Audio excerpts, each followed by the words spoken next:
Pour bien s'entendre, il faut bien s'écouter. Rendez-vous sur M, la petite radio du Grand Maghreb.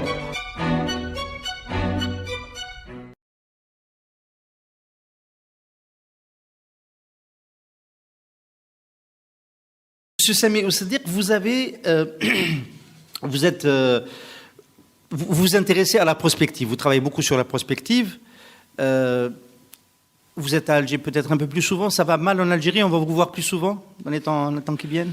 Vous faites une corrélation effectivement qui ma foi me fait sourire, mais vous allez me voir souvent effectivement, je vous le confirme. Alors le gouvernement, j'en sais rien, quelqu'un vous a demandé une note au printemps dernier sur l'évolution, comment sortir du modèle dans lequel nous sommes et développer un nouveau modèle de croissance. Ça a donné Reset Algeria. Alors Reset Algeria, c'est quoi?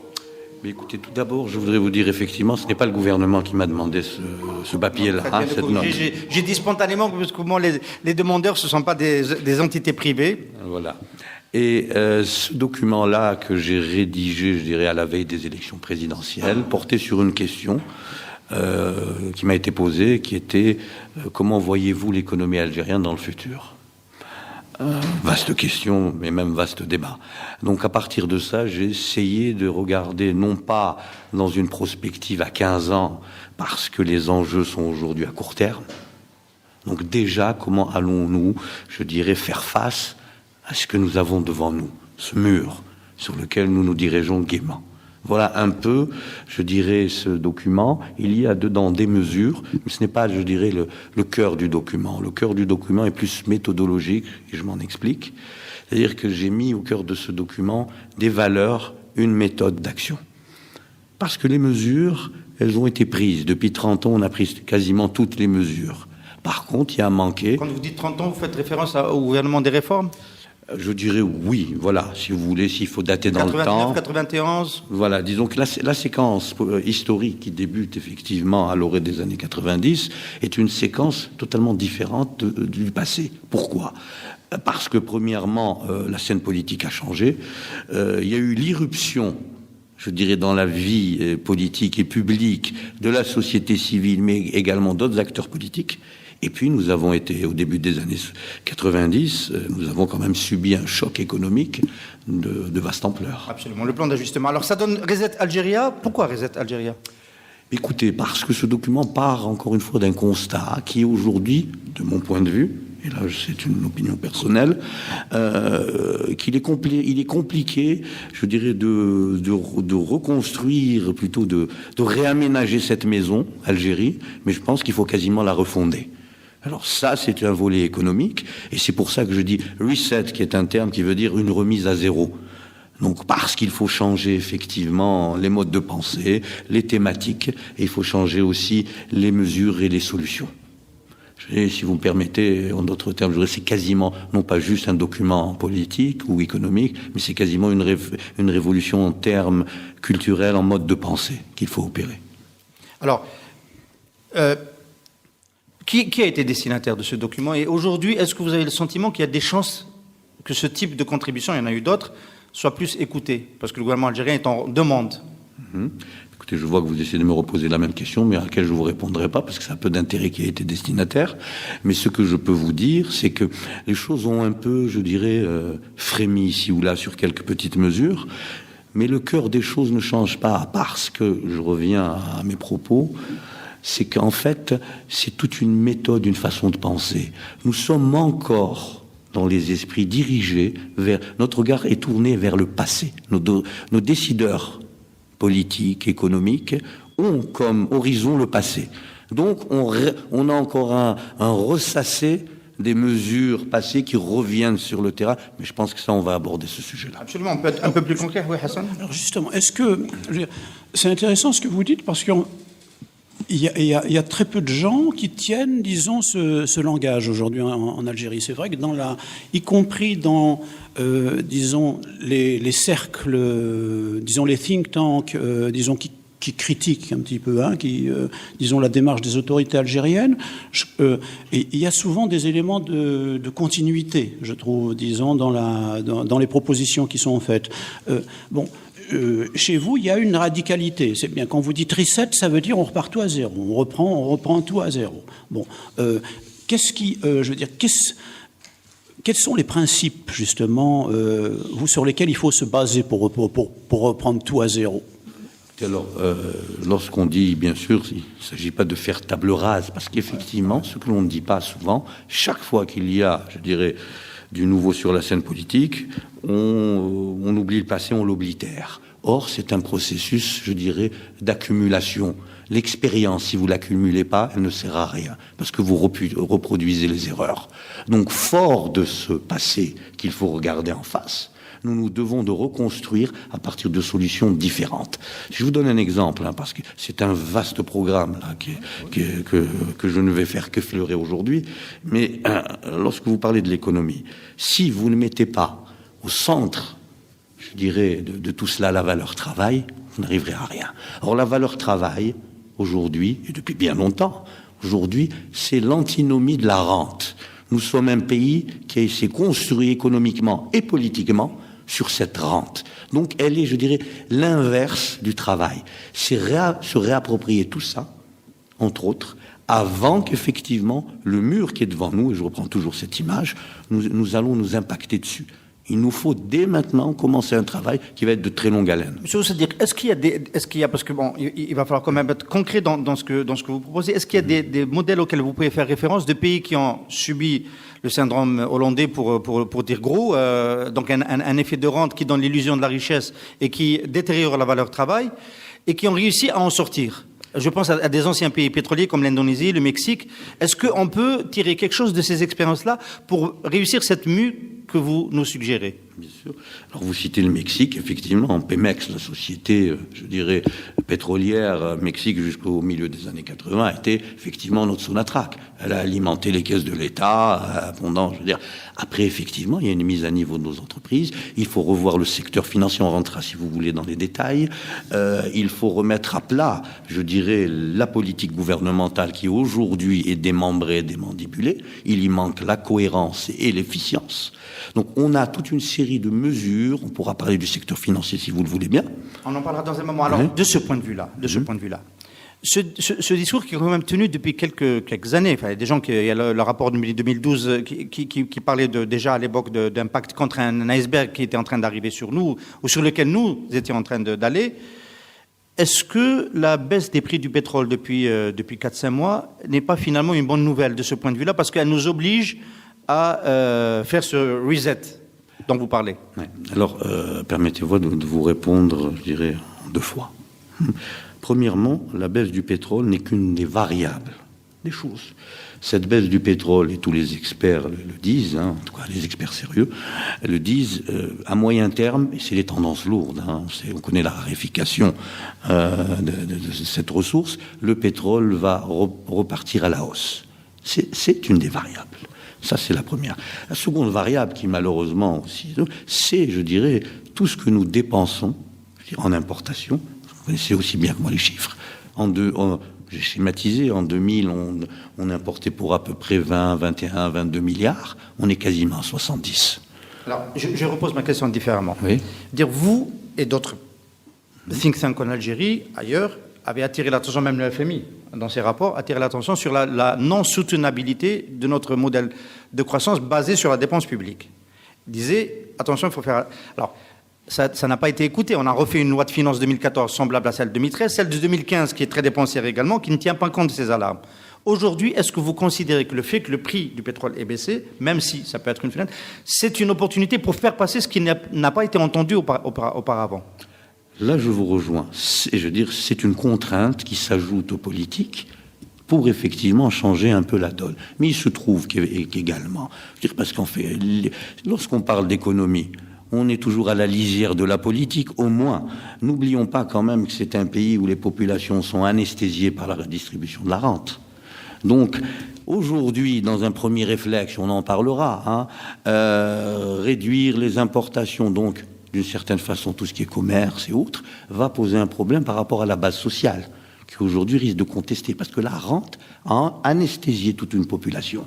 Dès lors où, je dirais, le produit, je dirais dans le sens produit pharmaceutique, qui est la rente, arrête de couler dans les veines, le malade risque de se réveiller en criant. Parce que vous pensez que jusqu'à maintenant, il était endormi, le malade. Enfin, on voit des résistances dans tous les secteurs depuis toujours. Peut-être pas au niveau qui provoque un changement politique, mais il y a toujours eu des résistances. Ah, mais il y a toujours eu des soubresauts. Il y en a en ce moment au sud. Il y a toujours des soubresauts, mais le système, moi que j'appelle la matrice, reste encore jusqu'à aujourd'hui, jusqu'à preuve du contraire, tient encore tout, d'une certaine façon. Donc, effectivement, sauf que ce qui est important, lorsque vous parlez des résistances, si elles ne se coagulent pas, si elles n'ont pas une formulation politique, si elles je veux dire, je vous donne un exemple. Le gaz de schiste dont vous parlez.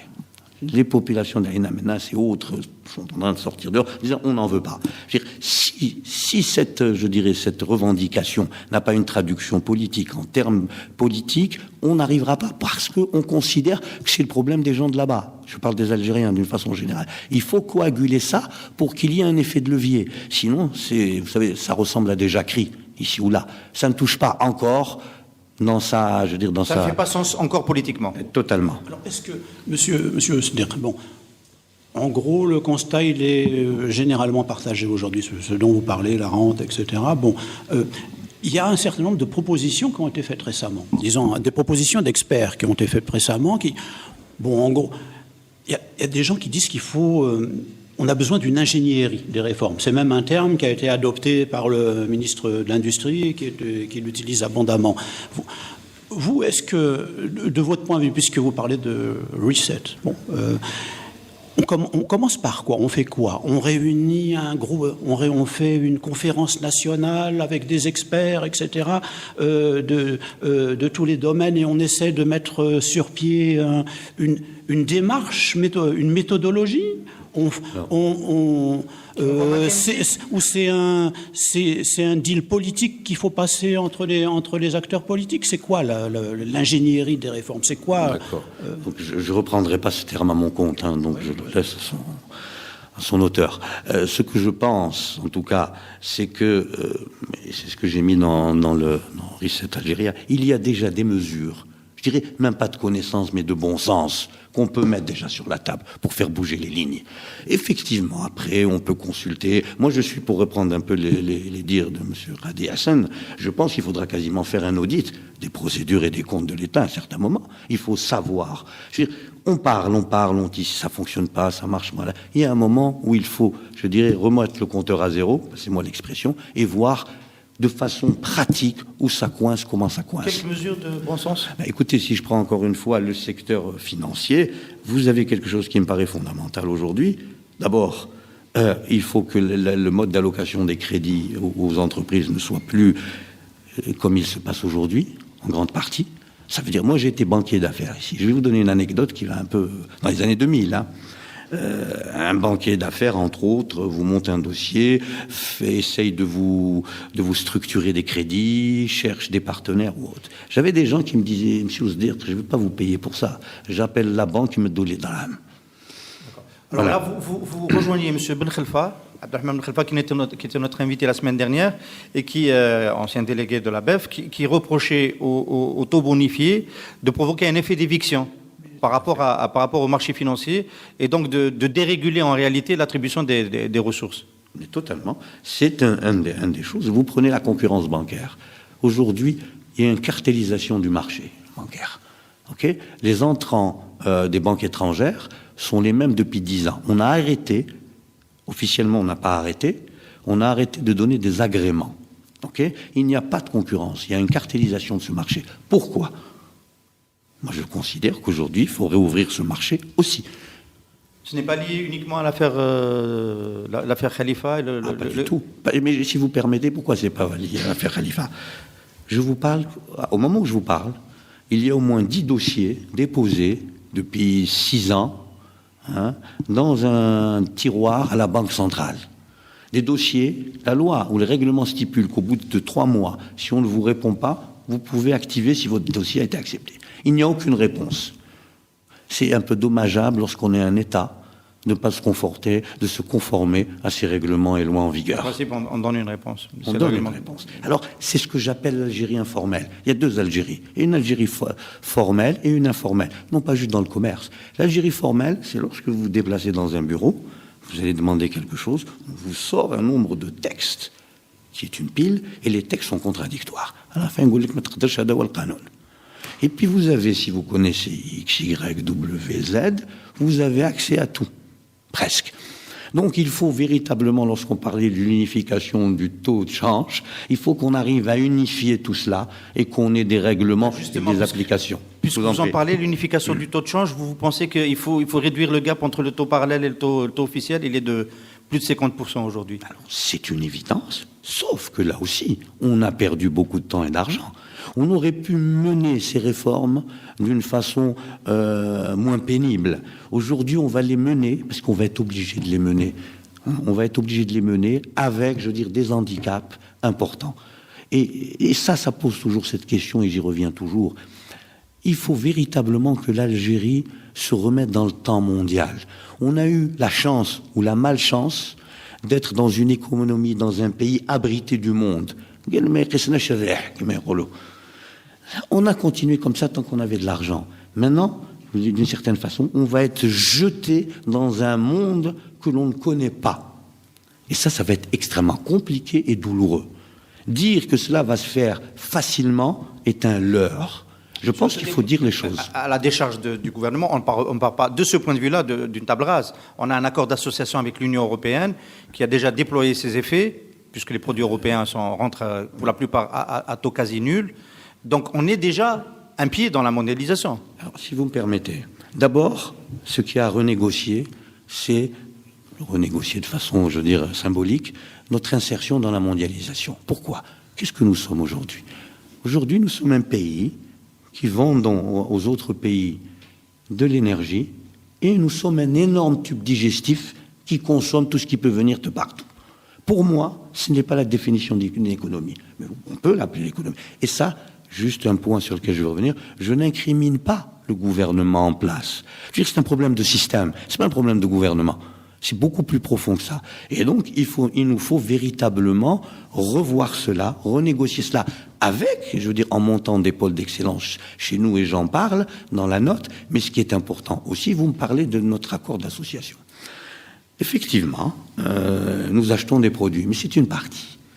Combien il y a de taux, de prêts à taux bonifiés et autres que l'on pourrait avoir du système européen, auquel on ne s'est pas posé la question, on a regardé ça avec dédain. On a de l'argent, on n'en a pas besoin. Regardez nos voisins à l'Est et à l'Ouest. Regardez combien ils se sont arrangés pour avoir accès à ces crédits. Croyez-vous que nous soyons un pays assez riche pour tourner le dos aux investisseurs et autres étrangers? Moi, je ne le pense pas. C'est une décision politique qui a été prise en 2005 par le président de la République, qui a décidé qu'on ne s'endettait plus. Hein. Ça fait partie de... Je vous suis. Alors, deux choses. Je ne parlais pas d'un endettement gouvernemental en tant que tel, hein, bien évidemment. Le financement des opérations commerciales.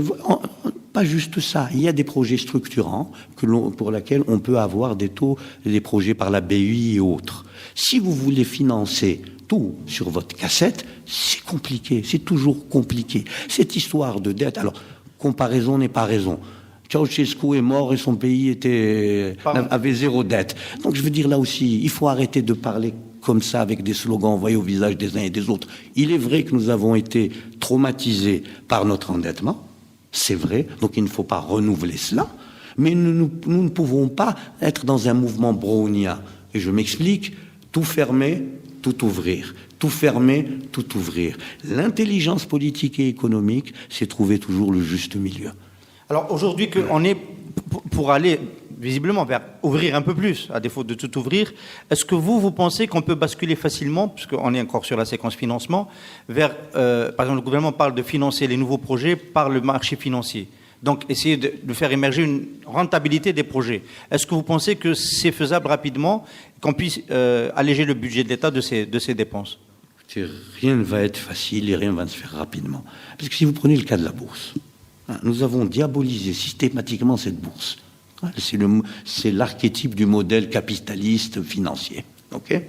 Parfait. Sauf que c'est un instrument incomparable pour générer, je dirais, des investissements sans dette, premièrement, et deuxièmement, c'est aussi quelque chose de fondamental pour capter l'épargne publique. Mais cela demande quelque chose, c'est la confiance. Rétablissons la confiance. Vous me parlez de la bourse, on parle d'actualité. Parlons un peu de l'affaire NCA Cévital. Oui. Croyez-vous un seul instant? J'en souviens. Alors pour les auditeurs, on peut rappeler quand même qu'il y a une session de bloc portant sur 15% du capital de NCA il y a un mois. Ça a été annoncé ici d'ailleurs, sur ce plateau, par M. Slimat Mani, président de NCA. Donc une cession de 15% du capital d'NCA au profit de Cévital et que cette transaction a été bloquée par la COSOB. Bon. Et si vous permettez, rajouter juste que ça a été bloqué en disant l'État doit acter son droit de préemption. Voilà. Alors si on considère tous autour de cette table qu'il y a un droit de préemption de l'État sur un secteur stratégique qui est les jus de fruits, moi je veux bien, mais il faut arrêter. Je veux dire, si les jus de fruits sont un secteur stratégique et il faut qu'on ait l'aval de l'État pour acheter un bloc entre deux partenaires algériens, il faut quand même le dire. Alors là, on s'en sort plus. Parallèlement, et je vous parlais tout à l'heure de la cohérence, qui est importante. Parallèlement, et peu de gens relèvent cela, et je trouve ça un peu compliqué pour ma part. Hein. Lorsque vous avez une industrie de défense dans les 4x4, vous avez les 4x4 militaires, que vous avez en tant que partenaire un pays étranger, les Émirats, dans notre industrie de défense, alors, ils sont dans le capital. Il y a un problème de souveraineté nationale. Et vous allez me parler de ça pour les jus. Oui. Soyons sérieux 2 minutes. Est-ce que, alors vous avez fait Sciences Po Paris, monsieur, c'est-à-dire que vous êtes, comme on dit, une tête bien faite.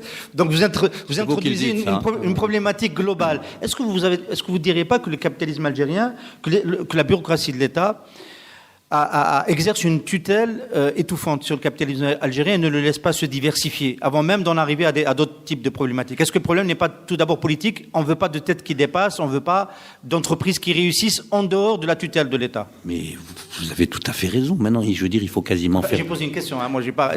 C'était une question que je vous posais, c'était pas une assertion. Je n'essayais pas de vous piéger.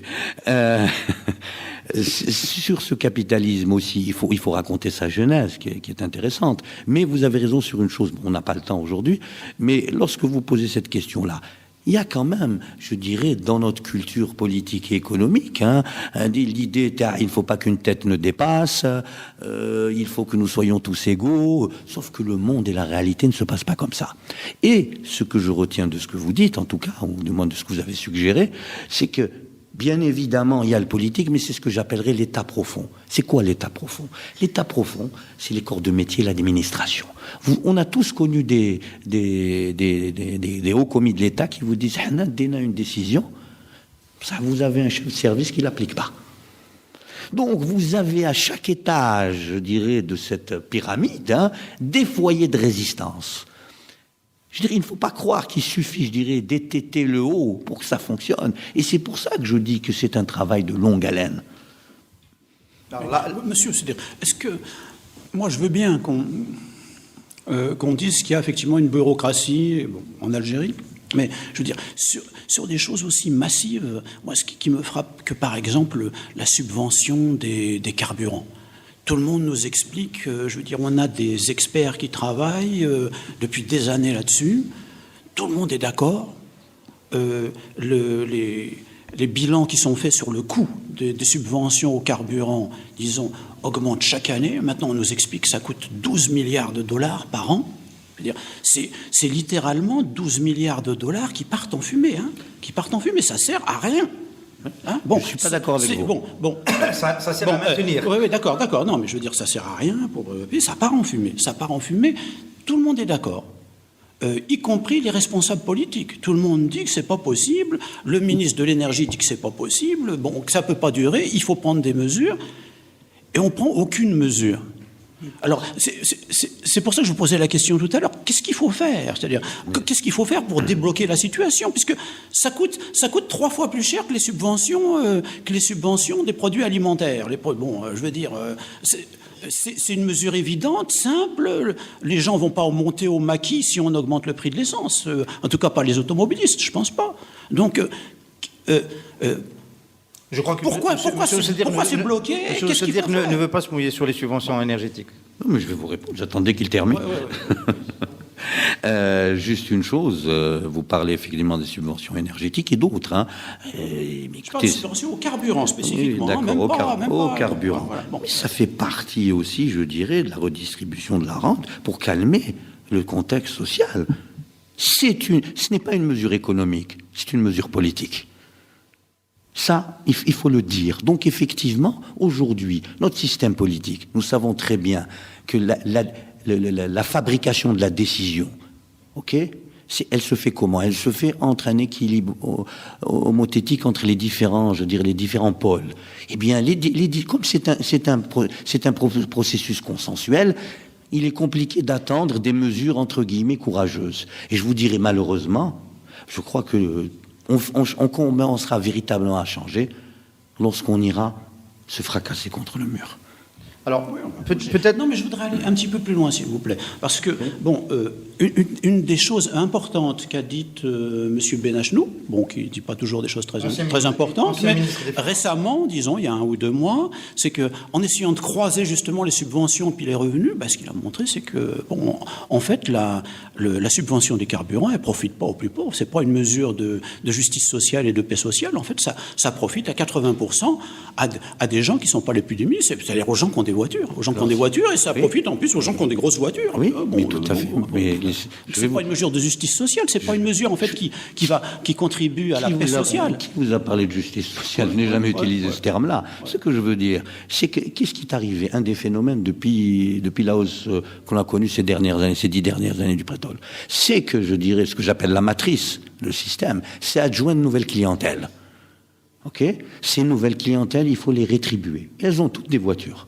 C'est ça à la base du système. C'est pas un déclarant في البلاد où يمشي ببيطة غاز وما عندوش باش ياكل. هذوما مطرفين. Je parle de la véritable, je veux dire, ceux qui aujourd'hui constituent les derniers convives au banquet, ceux qu'on a agglomérés autour de tout cela pour renforcer les bases sociales de ce système. Et là, personne ne parle, en tout cas moi, je ne parle pas de justice sociale.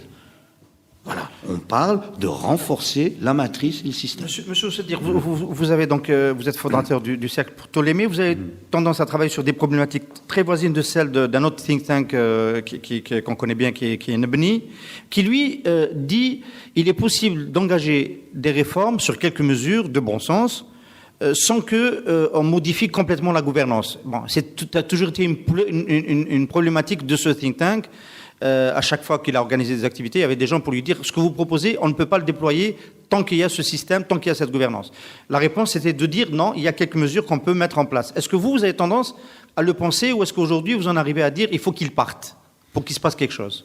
Moi, ce que je dis, c'est que bien évidemment, il y a des mesures que l'on peut prendre, mais ces mesures ne changeront rien. Elles apporteront ici ou là quelques aménagements, mais elles, pour reprendre l'image du mur, elles ne nous permettront pas d'éviter le mur. Donc, pour ce que ça change, et ça je vous l'ai dit depuis le début, je pense, et je l'ai écrit dans ce document, il faut qu'il y ait un véritable, changement au niveau des élites économiques, politiques et autres. Il faut véritablement un véritable aggiornamento.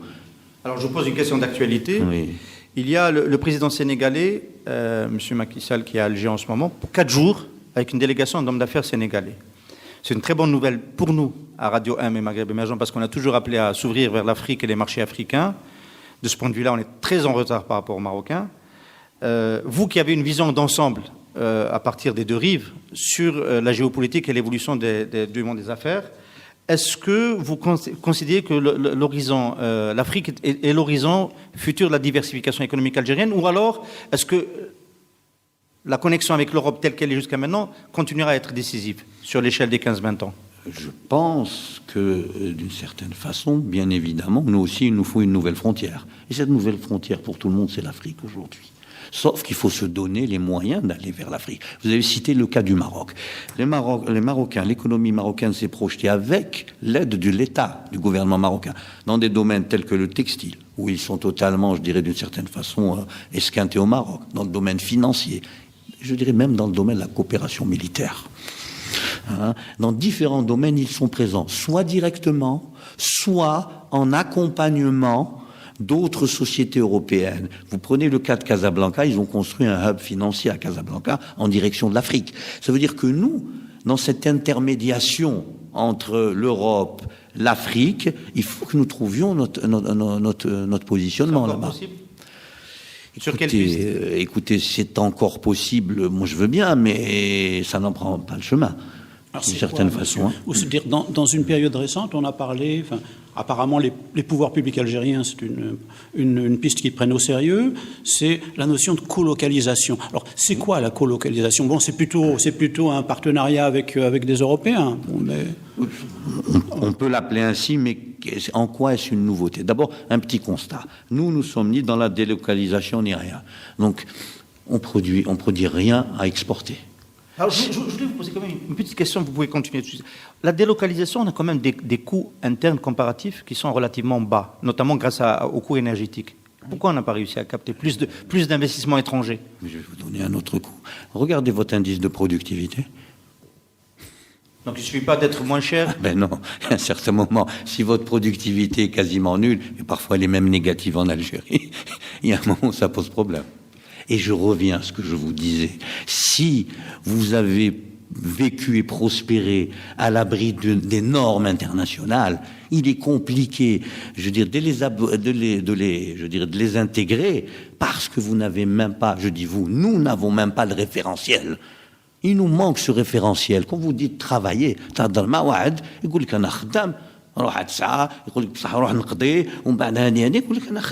ça a un peu changé quand même. Vous parlez comme si on était encore du temps de Boumediene. Ça a changé, sauf que n'oubliez pas, vous avez encore un secteur public, je ne dirais pas qui fait travailler, qui emploie, qui occupe des gens. Vous avez vu, on va continuer, encore une fois, on dit on va continuer à recruter. C'est un message qu'on envoie aux gens. Donc, heureusement que les choses changent, mais ça prend du temps. Justement, monsieur, alors, cette colocalisation-là, est-ce que c'est quelque chose qui, je veux dire, c'est une opération de sauvetage des entreprises publiques algériennes mise en œuvre par les pouvoirs publics, ou c'est une piste crédible, c'est une piste qui peut fonctionner? Écoutez, d'abord, pour reprendre un peu qu'est la colocalisation, c'est s'insérer dans une chaîne de valeur, très simplement, sur un segment d'une production. Moi, je vais produire les roues, les roulements à billes, voilà, pour faire vite. Donc, d'abord, pensez encore que l'économie se fait avec des grandes messes ministérielles ou autres, c'est encore une fois dépassé. On se trompe de cible. Il n'y a que les opérateurs entre eux qui feront investir. Et là, il n'y a qu'une chose qui compte. C'est votre efficacité et la mienne et l'intérêt à ce que nous pouvons nous entendre. Vous pouvez réunir tous les ministres français, hollandais, anglais. Ils vont vous chanter une chanson. Flouaqa, ça ne sert à rien. Tous les journaux algériens vont titrer sur ça. Dans la réalité, rien ne bougera. Il y a un certain nombre d'accords de partenariat qui ont été signés depuis, disons, en gros 18 mois, 2 ans, entre des grandes entreprises publiques algériennes et de grandes entreprises, disons, de taille internationale. Est-ce que c'est une piste qui vous paraît prometteuse? C'est bien, et moi je considère, c'est quoi l'économie algérienne? C'est un tissu de PME. Ce que nous considérons comme une grande entreprise, c'est une grosse PME ailleurs. C'est pas les éléphants blancs, comme on les appelle, donc les grandes entreprises publiques qui vont faire quelque chose. C'est pas vrai. C'est ce tissu de PME, et là, je rejoins à ce que vous parliez du financement, et de l'accès au financement, et tout ça, qui va être fondamental. Croire que notre avenir dépend des grandes entreprises publiques, c'est encore regarder vers le passé. Je pense qu'à un certain moment, il va falloir se tourner. Il va falloir parler à cette jeunesse et dire qu'un avenir est possible.